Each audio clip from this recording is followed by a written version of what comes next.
No sé si a usted alguna vez le pasó, amado hermano, a mí me sucedió cuando yo era niño, que mis papás me habían prometido que al día siguiente me iban a llevar a comprar unas zapatillas que eran en forma de carro.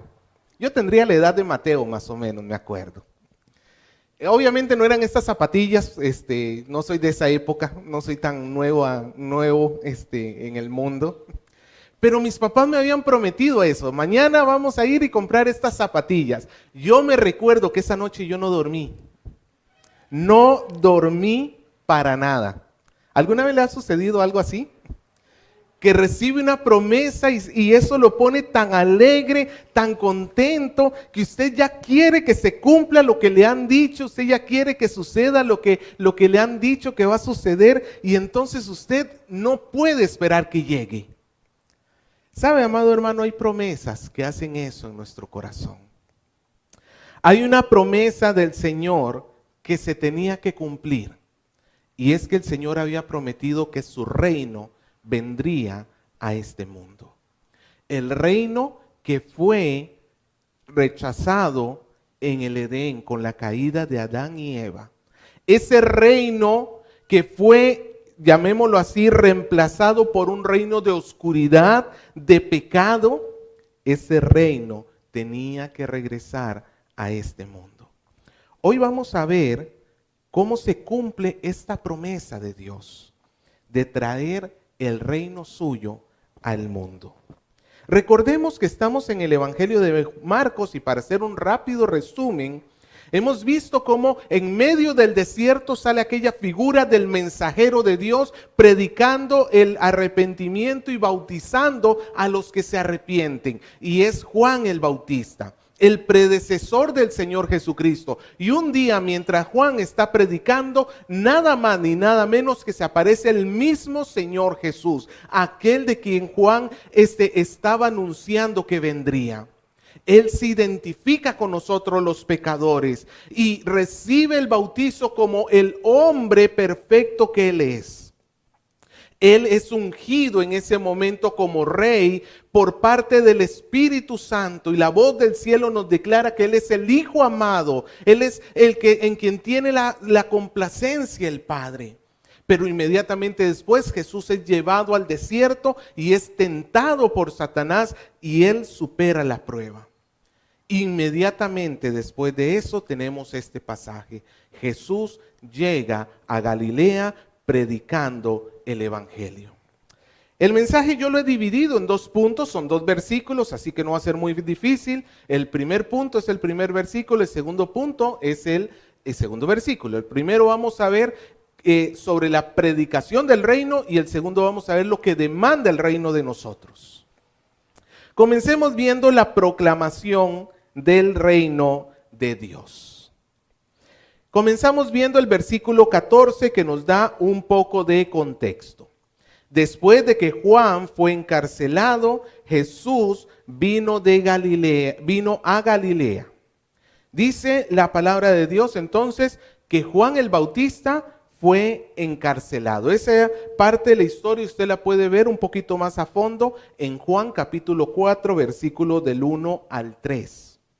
Nos dice que Jesús escuchó que los fariseos comenzaron a tener celos de él porque la popularidad de Jesús comenzó a crecer. Él tenía ya muchos más discípulos que Juan.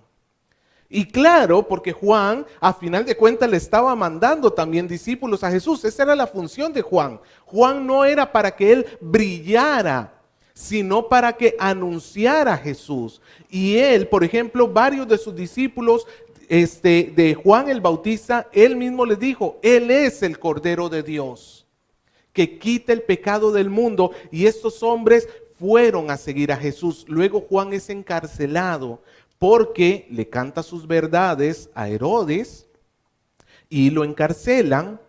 Y nos dice el libro del Evangelio de Juan que Jesús entonces, para evitar problemas con los fariseos, se retira hacia el norte, hacia Galilea. ¿Por qué era necesario evitar problemas con los fariseos? Pues por el simple hecho de que todavía no era la hora de que Jesús muriera. Así que tenemos a Jesús en Galilea, predicando el evangelio del reino de Dios. Vamos a hablar sobre el evangelio del reino de Dios. Permítame un segundito para cuadrar el micrófono.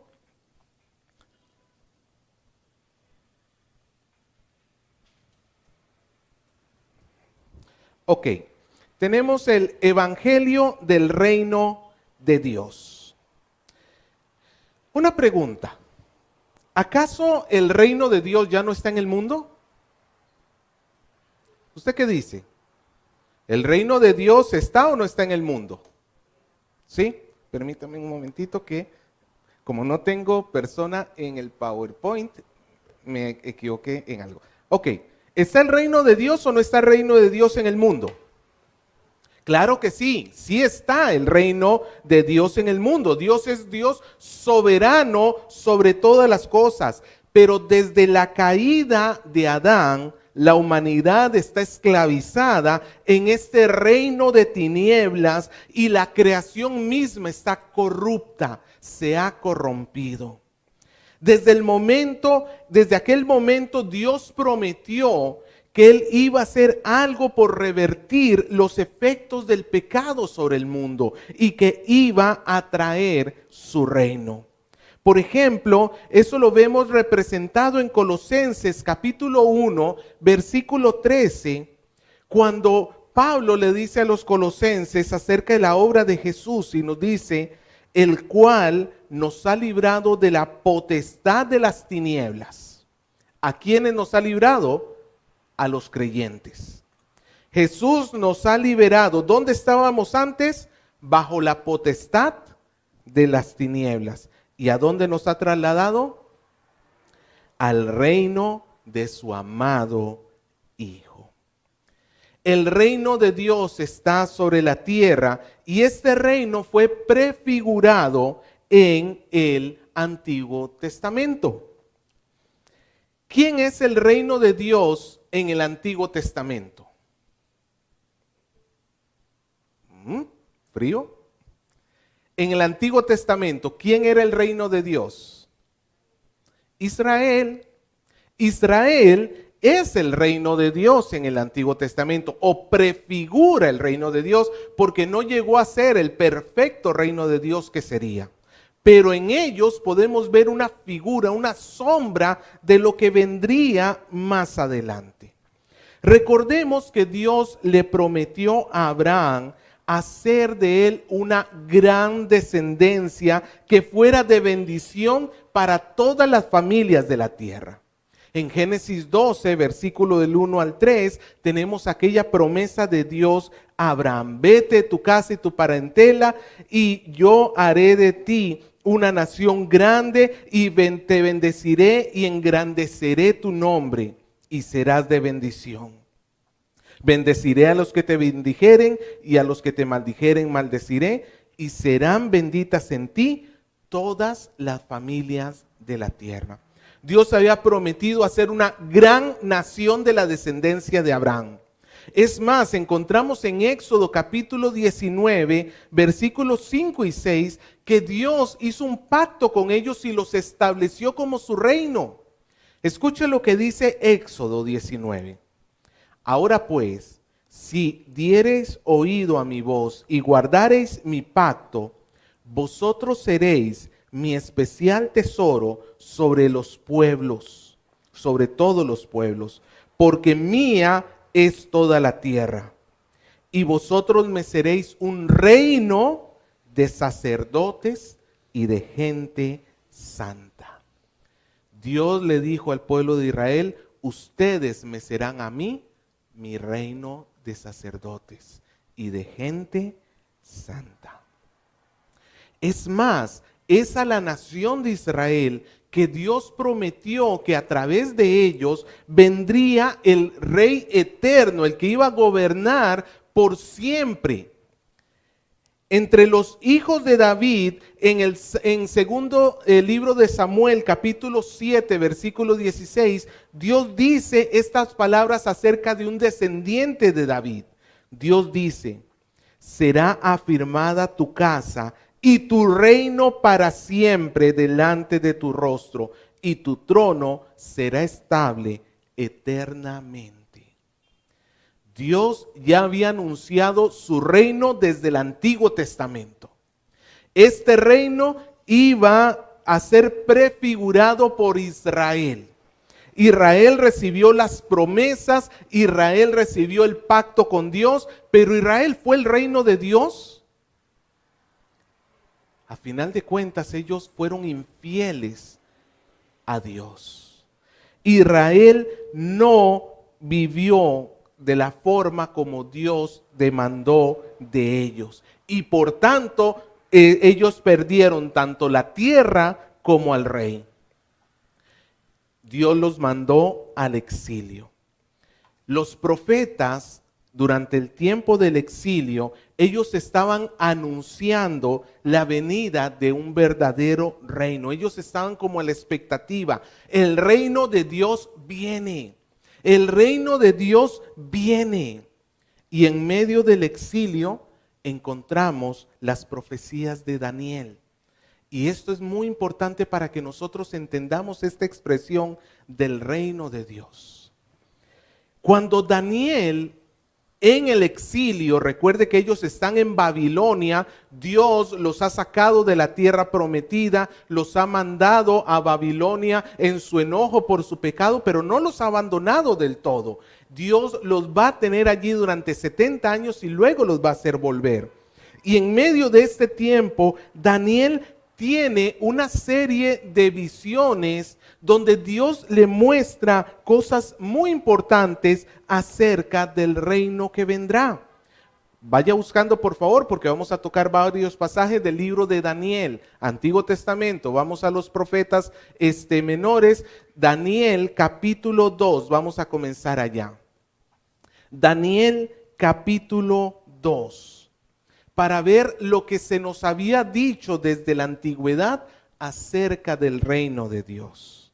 Daniel capítulo 2, versículo 44. En medio de esta visión, Daniel profetiza que va a venir un reino que jamás va a ser destruido y que este reino va a acabar con los reinos terrenales. Daniel 2:44, ¿lo tiene? La palabra de Dios nos dice: en los días de estos reyes, el Dios del cielo levantará un reino que no será jamás destruido, ni será el reino dejado a otro pueblo. Desmenuzará y consumirá a todos estos reinos, pero él permanecerá para siempre. Hay una profecía. Daniel nos está anunciando que ¿cómo va a ser el reino de Dios? Eterno. Jamás va a ser destruido. Más bien este reino va a destruir otros poderes, como vamos a ver más adelante. Ahora vamos al capítulo 7, versículo 13. Si por favor apagamos los celulares. Daniel capítulo 7, versículo 13. ¿Qué nos dice el Señor acerca de su reino? Aquí, para que entendamos el contexto, se está comparando el reino de los hombres contra el reino de Dios. Y el reino de los hombres se compara con 4 animales, bestias, mientras que el reino de Dios va a ser gobernado por un ser humano, por el Hijo del hombre. Los reinos terrenales son gobernados por bestias, mientras que el reino de Dios es gobernado por el verdadero hombre. Mira lo que dice, versículo 13 y 14 de Daniel 7. Miraba yo en visión de la noche, y aquí con las nubes del cielo venía a uno como hijo del hombre, que vino hasta el anciano de días y le hicieron acercarse delante de él. Y le fue dado dominio, gloria y reino para que todos los pueblos, naciones y lenguas le sirvieran. Su dominio es dominio eterno, que nunca pasará, y su reino uno que jamás será destruido. ¿Quién es el que reina en el reino de Dios? Nos dice en el versículo 13, uno como un hijo de hombre. Nuevamente, en el contexto, los demás reyes son animales, son bestias. En cambio, el reino de Dios está gobernado por el Hijo del Hombre. ¿Les suena esa expresión, Hijo del Hombre? ¿Quién la utiliza para sí mismo? Jesús. Ahora mira el versículo 23 en adelante. En estos versículos vamos a ver cómo el Hijo del Hombre, en el Rey de Dios, va a juzgar los poderes impíos de la tierra. Versículo 23, ahí de Daniel 7. Nos dice, dijo así: la cuarta bestia será un cuarto reino en la tierra, el cual será diferente a todos los otros reinos, y a toda la tierra devorará, trillará y despedazará. Y los 10 cuernos significan que aquel reino que se levantarán, vamos de nuevo, versículo 24. Y los 10 cuernos significan que de aquel reino se levantarán 10 reyes, y tras ellos se levantará otro, el cual será diferente a los primeros, y a los 3 reyes derribará. Y hablará palabras contra el Altísimo, y a los santos del Altísimo quebrantará. Y pensará en cambiar los tiempos y la ley, y serán entregados en su mano hasta tiempo y tiempos y medio tiempo. Hasta ahí encontramos entonces un gran reino que se ha levantado y está trayendo mal a toda la humanidad. Pero mira el versículo 26 en adelante. Pero se sentará el juez y le quitará su dominio para que sea destruido y arruinado hasta el fin.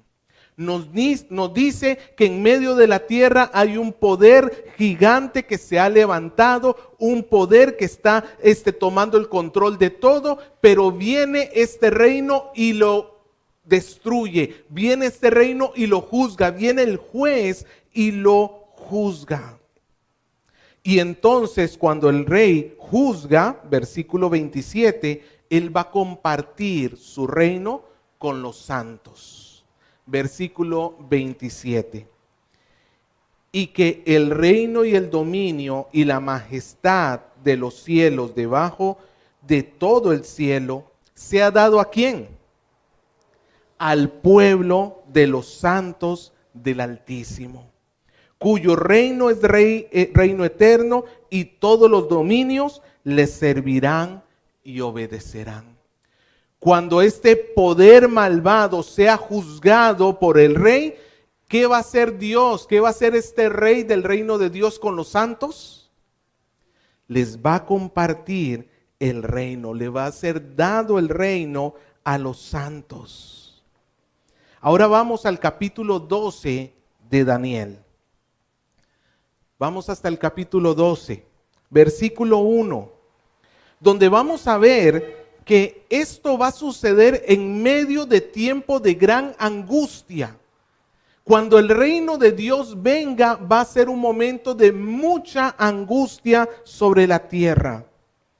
Versículo 1 dice: en aquel tiempo se levantará Miguel, el gran príncipe que está de parte de los hijos de tu pueblo, y será tiempo de angustia, cual nunca fue desde que hubo gente hasta entonces. Pero en aquel tiempo será libertado tu pueblo, todos los que se hallen escritos en el libro. Es un tiempo de mucha angustia.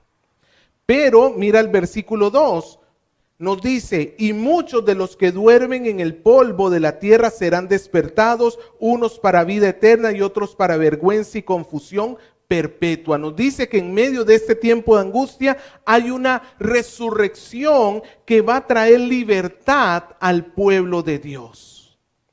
Y en el versículo 3 nos dice: los entendidos resplandecerán como el resplandor del firmamento, y los que enseñan la justicia a la multitud como las estrellas a perpetua eternidad.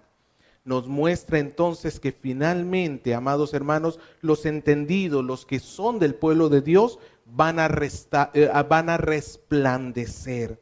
Aquí encontramos entonces que el pueblo finalmente entra al reino de Dios. Y todo esto, mira el versículo 8, nos dice: y yo oí, mas no entendí, y dije: Señor, ¿cuál será el fin de estas cosas?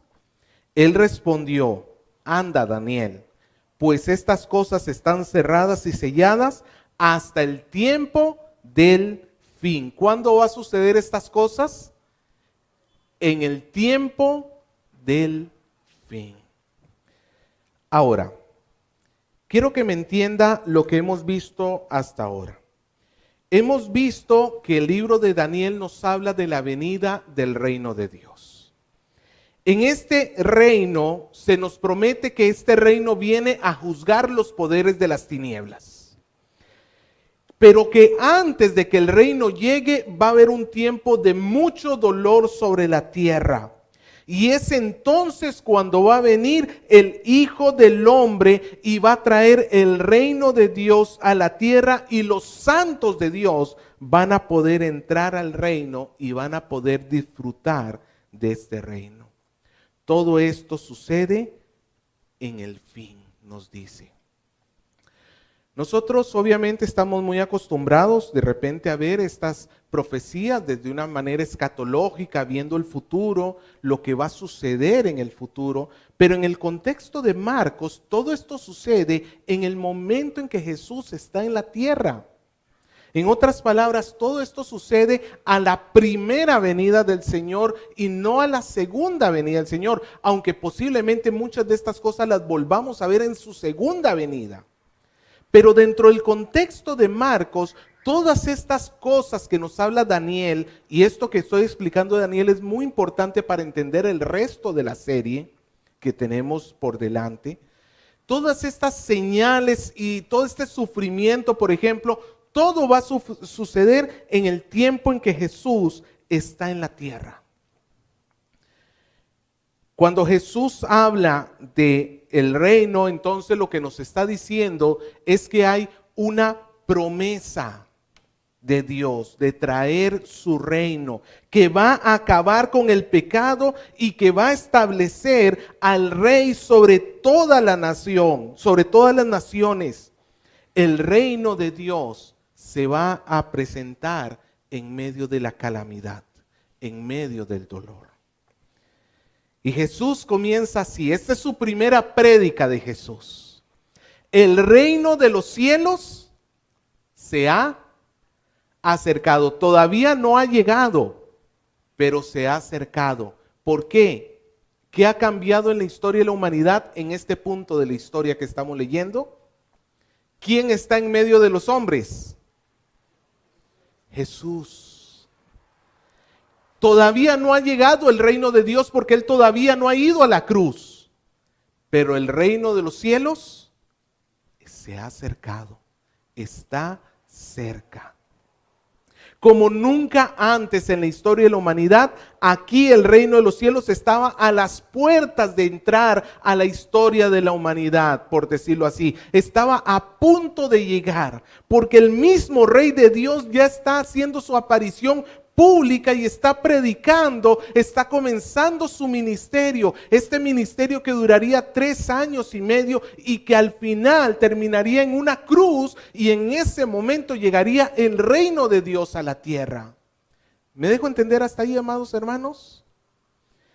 Jesús está proclamando el reino de Dios, pero este reino de Dios trae una demanda consigo. Vamos a verla en nuestro segundo punto. La demanda del reino de Dios. Versículo 15, ahí donde estábamos en Marcos. El tiempo se ha cumplido, el reino de Dios se ha acercado, arrepentíos y creed en el Evangelio. El mensaje de Jesús comenzó con estas palabras: el tiempo se ha cumplido y el reino de Dios se ha acercado. Esta expresión, el tiempo se ha cumplido, es bastante importante dentro de el idioma griego. La lengua griega tiene dos formas de hablar sobre tiempo. La primera es cronos, que quizás usted la ha escuchado. Quizás en su celular usted tiene un cronómetro. ¿Para qué sirve el cronómetro? Para medir el tiempo. ¿Cuánto ha pasado desde que comencé a predicar? Yo aquí tengo un cronómetro que me está diciendo. Y me dice que ya se me está acabando el tiempo, así que voy a apurar. Un cronómetro mide el tiempo. La palabra cronos nos habla del tiempo lineal, el tiempo el cual nosotros podemos medir con un reloj. En otras palabras, tiene que ver con la cantidad. Han pasado 5 segundos o son las 2 de la tarde. Ese es el tiempo cronos.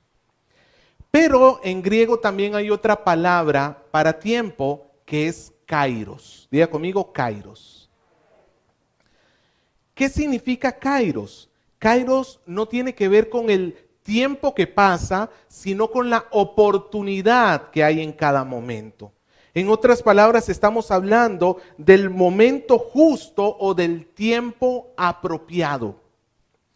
Cuando hablamos de kairos, no estamos hablando de cuánto tiempo está pasando, sino de lo que debería estar sucediendo en ese momento en particular. No hablamos de cantidad, sino de calidad. Por ejemplo, cuando tú le dices a tu hijo, estudia mientras eres joven, porque ese es el tiempo de estudiar, ¿sí o no? Los que ya tenemos cierto kilometraje sabemos que no es lo mismo estudiar pasado los 25, 30, 40 años que cuando tenías 10, 15 años. No es lo mismo, ¿sí o no?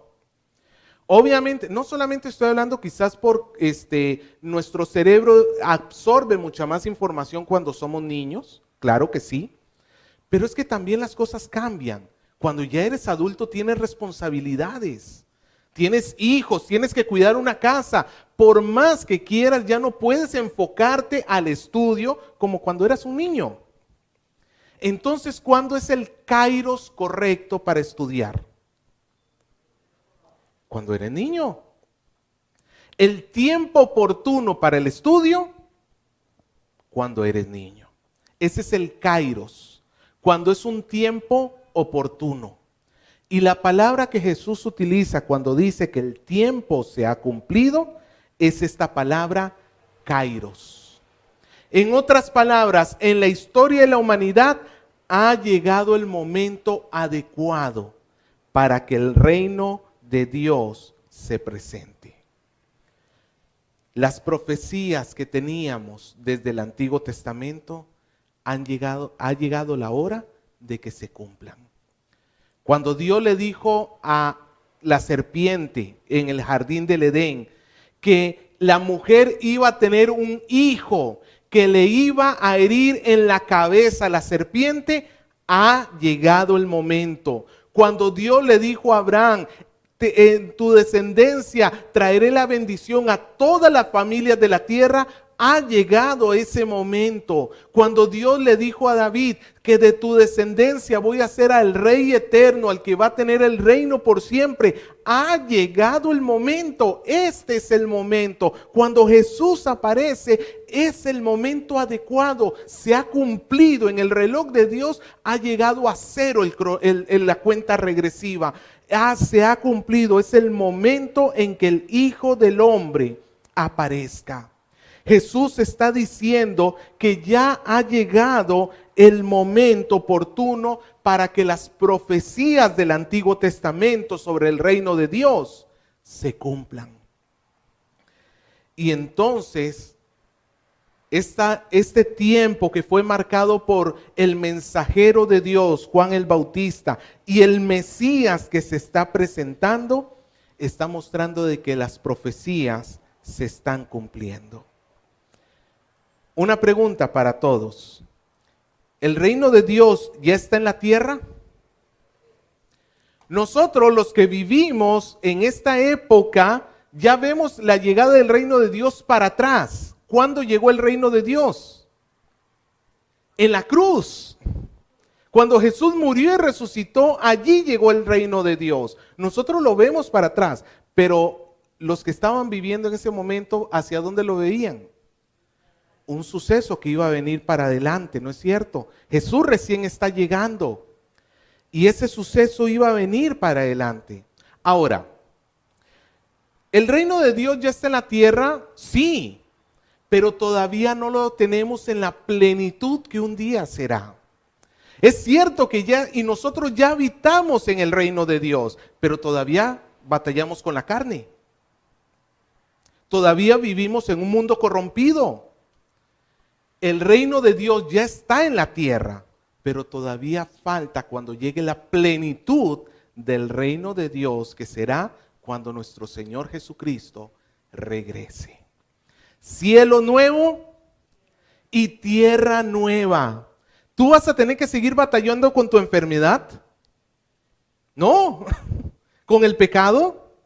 No. Ya no vamos a batallar con las cosas del pecado porque la plenitud del reino va a haber llegado en ese momento.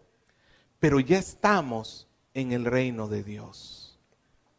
Ahora, este reino que se ha acercado, que nos dice Jesús, según el versículo 15, tiene dos demandas para nosotros.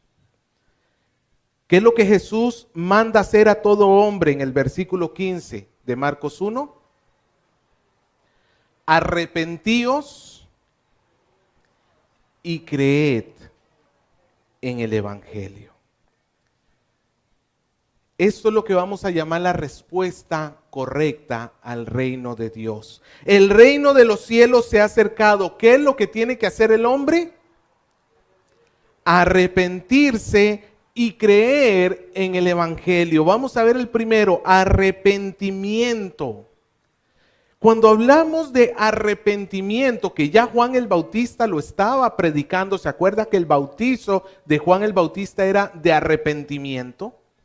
Pero a diferencia del bautizo de Juan el Bautista, Jesús está hablando aquí un arrepentimiento que va más allá, como lo vamos a ver a continuación.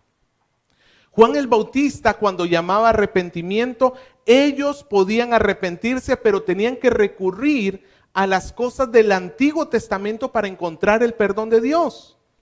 Si tú eras un creyente del Antiguo Testamento y te arrepentías de tu pecado, ¿a dónde tenías que ir? Al templo. ¿Para ofrecer qué? Un sacrificio para el perdón de tus pecados. Juan el Bautista todavía pertenece al Antiguo Testamento. Pero cuando Jesús está llamando aquí arrepentimiento, no está mandando a la gente al templo para que ofrezca sacrificios. ¿Sabe a dónde los está mandando? A Él mismo. A Él mismo. El verdadero arrepentimiento al cual hace referencia Jesús acá, podemos decir que por lo menos incluye dos cosas. Incluye dolor por el pecado e incluye la conversión, volverse a Dios. Una persona que se acerca al reino de Dios tiene que dolerle su pecado. Tiene que verse a sí mismo y llorar por causa de su pecado. Es lo que Jesús llama y dice: bienaventurados los que tienen hambre y sed de justicia, bienaventurados los que lloran, porque ellos serán saciados. Es la persona que se ve a sí misma y dice: ¿cómo es posible que yo he sido tan malvado en el mundo? Como diría Pablo, de los pecadores yo el primero. Más de uno conozco que diría: de los pecadores tú el primero, porque yo no. Yo no soy tan malo como fulano. Yo no soy tan malo como sutano. Yo no soy tan malo como hay muchos malos en la sociedad. Amado, hermano, si tú piensas que tú no eres tan malo, déjame decirte que tú estás fuera del reino. No, pero pastor, yo tengo años viniendo a la iglesia. No, pastor, pero yo tengo años, ya me bauticé e incluso hasta sirvo en una iglesia. No, estás fuera del reino. Porque los que vienen al reino, ¿qué hacen? Vienen arrepentidos. Porque Jesús vino para salvar a los pecadores, no a los justos. Y no es que haya justos sobre la tierra, sino que ellos se llaman justos. Los justos no necesitan perdón. Pero nosotros sí. Nuestro corazón tiende a endurecerse. Cuando hablamos de arrepentimiento, no estamos hablando solamente del día que te convertiste hace X cantidad de años atrás. Pregunto, ¿tu corazón es sensible como para que te des cuenta cuando maltratas a otra persona? Cuando eres egoísta y no quieres ayudar a tu prójimo, o se está endureciendo tu corazón y te está faltando arrepentimiento. El arrepentimiento no es una característica solamente del nuevo convertido.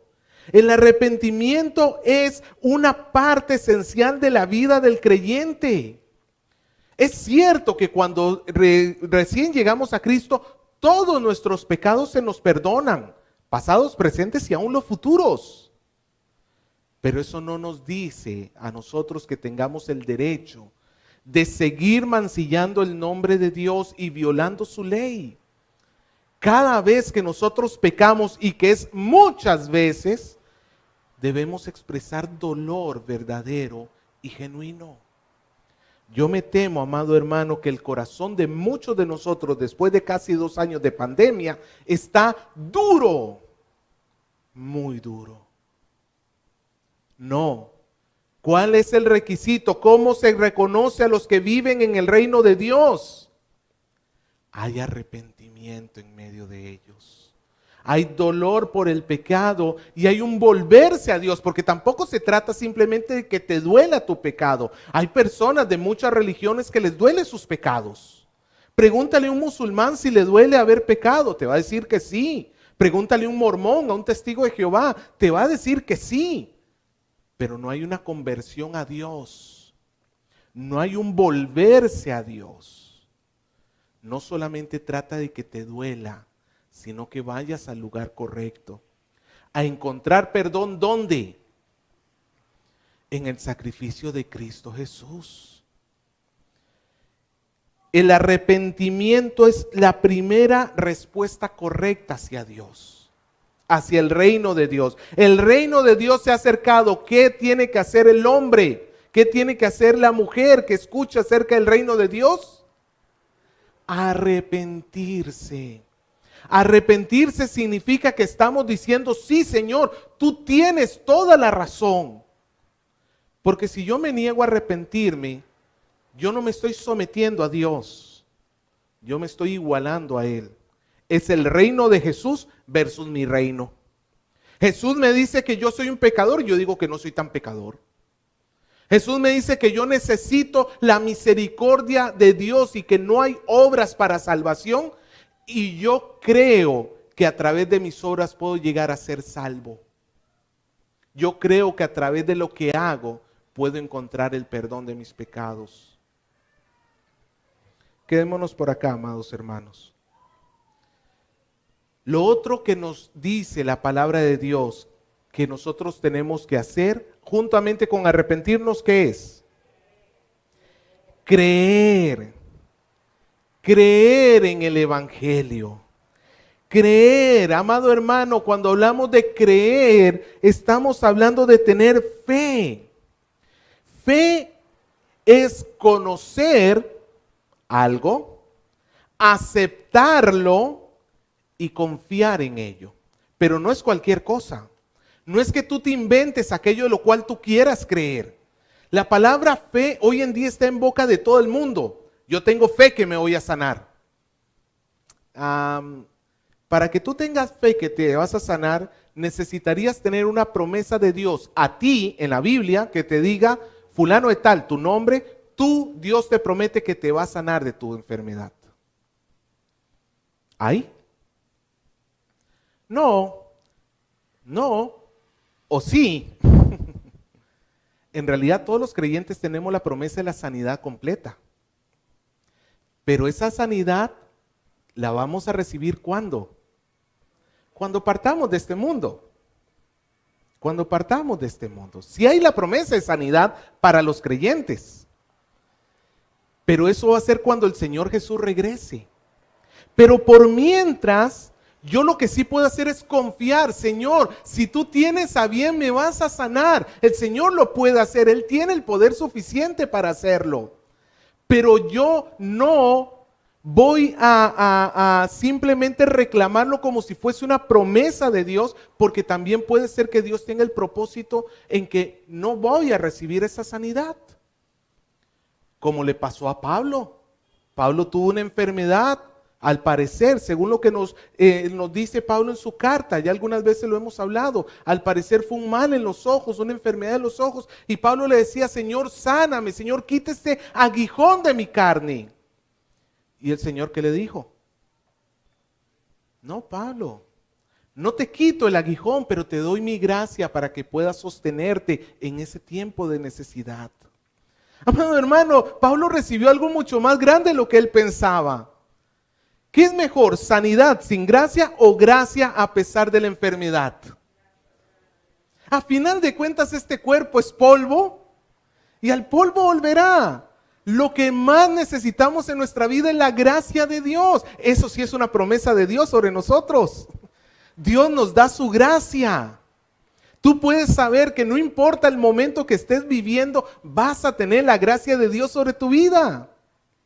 Quizá las cosas no se resuelvan como tú quieres, pero la gracia va a hacer que se resuelvan de la mejor forma y para la gloria de Dios. Fe es confiar, no en lo que yo quiero, sino en lo que Dios promete verdaderamente. Y en este caso, lo que manda Jesús a creer es en el Evangelio. En otras palabras, cuando Jesús dice que creamos en el Evangelio, está diciendo, crean que yo he venido al mundo para traer el reino de Dios a través de mi sacrificio.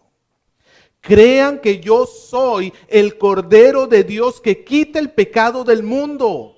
Crean que yo soy el único camino al Padre. Nadie va al Padre sino a través de mí. Crean que yo soy la puerta por la cual las ovejas van a poder entrar. Crean en Jesús. Eso es lo que el Señor nos demanda acá, que nosotros pongamos nuestra mirada no en las cosas de este mundo, no en la justicia propia, sino en Él y en su reino. Eso es el reino de Dios y la fe que nosotros necesitamos tener. Fe, arrepentimiento. ¿Puedo tener arrepentimiento sin fe? ¿Puedo tener fe sin arrepentimiento? No, amado hermano. Las dos son caras de una sola moneda. Escucha lo que dice Santiago, capítulo 2, versículo del 14 al 17. Quizás está un poquito chiquito, pero bueno, vamos a leerlo. Escucha lo que dice Santiago. Hermanos míos, ¿de qué aprovechará si alguno dice que tiene fe, pero no tiene obras? ¿Podrá la fe salvarle? Y pone un ejemplo de la vida diaria. Si tu hermano tiene, un hermano o una hermana están desnudos y tienen necesidad de mantenimiento cada día, y alguno de vosotros le dice, id en paz, calentaos y saciaos, pero no les dais las cosas que son necesarias para el cuerpo, ¿de qué aprovecha? Así también la fe, si no tiene obras, es muerta en sí misma.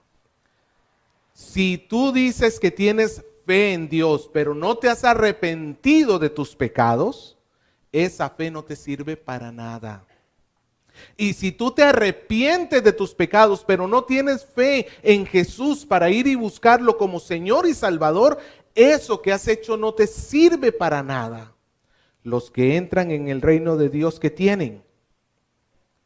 Arrepentimiento y fe. Amado hermano, medita en tu corazón. Arrepentimiento y fe son las características de los que están en el reino de Dios. Si yo dijera, ¿cuáles son las características de los peruanos? Es cierto que el Perú es muy diverso, no quiero encasillar a Perú en una sola cosa, pero hay ciertas cosas que tenemos en común, ciertas cosas que son propias de la cultura. Bueno, ya me meto yo aquí en el paquete de ustedes. Ciertas cosas que ya forman parte de nuestra cultura, que tú lo ves en cualquier lugar del mundo y dices, ese es del Callao, ese es un chalaco, o este es de la selva, o este es de seguramente, ya tú los identificas porque tienen ciertas características que los identifican. De la misma manera, ¿qué identifica a los que viven en el reino de Dios? Arrepentimiento y fe. Nosotros debemos velar en nuestro corazón. Como estamos hablando antes de la prédica, ¿será que nuestra fe ha mermado durante esta pandemia? Que ahora estamos más cómodos haciendo otras cosas en lugar de vivir en el reino de Dios. No, amado hermano, que nada nos aparte de su reino. Si estás en el reino, vive en el reino. Y si todavía no estás en el reino, arrepiéntete y cree en el Evangelio. Y formarás parte de este reino.